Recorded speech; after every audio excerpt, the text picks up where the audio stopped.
Assalamu alaikum warahmatullahi. Malam Ali barka da aiki. Wa alaikum salam wa rahmatullahi. Yau kuma aiki me ake yi ne Malam Ali? La yau muna yin dabarar da muna yin aikin da zai sa mutane su samu sauki wajen haske a ɗaki.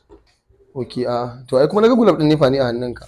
Kana so ka ce gulab din nefa ne zai kama ko dai ya aka yi kenan? Gulab din nefa ne zai kama, muna canza shi daga 220 ya koma 5 volt. Ok, to 220 AC ko DC? DC. Muna mai da shi DC. Ok, ma'ana daga 220 volt AC sai a da shi DC 5 volt. Har 12 volt za mu iya mai da shi. Ok, na fahimta. Yanzu kenan nan wannan na gan shi.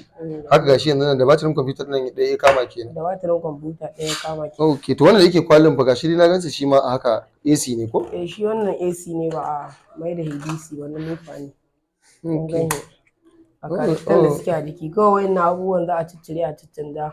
A san direction din abin da ɗin ke a san wannan tsarin da suka min in series suka yi mai hito ita 5 volt ana mata farar ne shi ne muka za mu tsara haka ne. Yau ke za ku juya shi kenan daidai inda za a yi dai yanzu ake dai a da shi wannan DC daga 220 volt AC ya koma 220 volt DC kenan ko? Ok, na fahimta.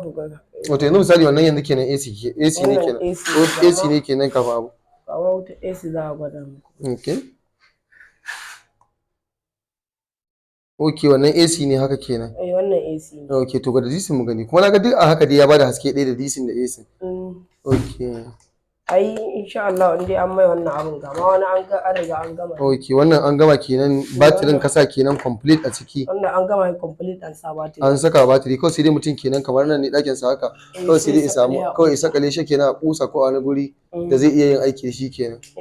Ok, nan naga cable kenan ake tsirawa. USB ne za a iya mai charging point za a iya mai. Ok, amma dai wannan yanzu mai USB kenan. Ok, ka gani yanzu wannan shine